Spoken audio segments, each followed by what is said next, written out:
Mark Mathews, Head of Investment Research at Julius Baer, joins in with his perspective. Mark, great to have you on the show. First and foremost, give us your understanding, interpretation of what the Fed highlighted in its policy statement yesterday. The dot plot is assuming 2 rate hikes, or rather indicating 2 rate hikes versus 3. Would that mean the Fed is getting cautious but doesn't want to state that explicitly? Yes, I think you're right. I think that the dot plot coming down is a good thing, but what disappointed the markets was that they said that they will continue to raise rates, and I think the markets were really hoping that they would say they would pause. So the markets would have much rathered if the dot plot showed no rate hikes next year, and that's why the market went down after they announced that. No, that's understandable, but I think now I don't know how, from going at 4 rate hikes, can the market assume that there'll be 0? But that's an interesting perspective you offered. I think the other aspect that concerned perhaps the markets, and which is why we're looking at Asia also being a bit tentative this morning, is the outlook on growth. They haven't indicated much. They believe growth is looking steady, but there are risks and concerns over the outlook for the global economy into 2019. Do you think that the market is weighed down by a growth slowdown too as being a key theme for 2019? I don't think it's a key theme, but I do think that there will be some deceleration in global growth. I can't recall off the top of my head what our forecasts are, but it's not for a very, very deep slowdown. I think probably the larger concern is in the U.S. credit market, where you've had an explosion in leveraged loans. It's an even bigger market now than the high yield market. And even within the high yield market, so-called covenant light issuances, I think for the last 2 or 3 years have been the majority of new issuances. So there's some kind of cracks appearing in the credit market.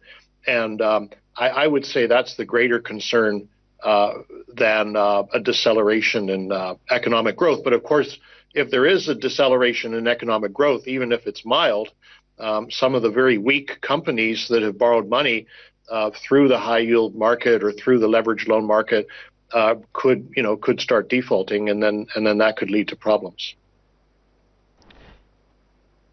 Okay.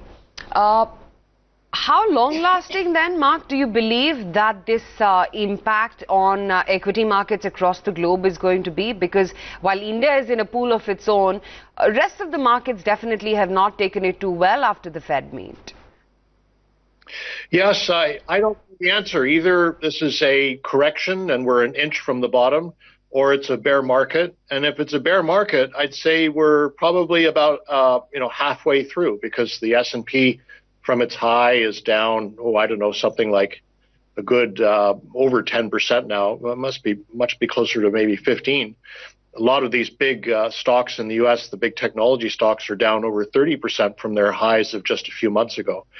But I don't know which one it is. I don't know. I don't think anybody does either. So that's why you've seen trading volumes basically just dry up. Hong Kong, the trading volume yesterday was $4 billion, the low for the year. Taiwan was $2 billion, also the low for the year. So I don't think you're going to get people doing much between now, when we're supposed to have the Santa Claus rally, which is the last 6 days of the year, 6 days up until Christmas. It's just not going to happen this year. I'm really tempted to talk about crude as well, Mark. And as I see on the screen, as of now, we've hit a fresh low. NYMEX is at 47, and you've got Brent as well, seeing a downtick of about almost 1.5%. Do you sense that this is a sustained decline in crude that we are seeing? I'm just as lost on crude oil as I am in stocks, because I didn't think it would go down this low. And I'm kind of mystified as well. I mean, the only reasons I can see is that there have been a pickup in inventories in the U.S., but I don't know really if that. I don't know if that's really signaling a huge glut in supply, These numbers are just weekly numbers that come out of Cushing, Oklahoma. But for me, the key point on oil is that the major incremental producer, if you will, is the shale in the United States. The U.S. is the largest producer of oil in the world. It took over that role from Saudi Arabia earlier this year. And the break-even rate in the new wells, the new shale fields, is about $47 to $55 a barrel. So at this price, they can't really move forward. So I didn't think it would go down this low, but it has. You and many others on the street, I think we were talking 80 and beyond till as early as November this year. It's been quite a sharp turnaround.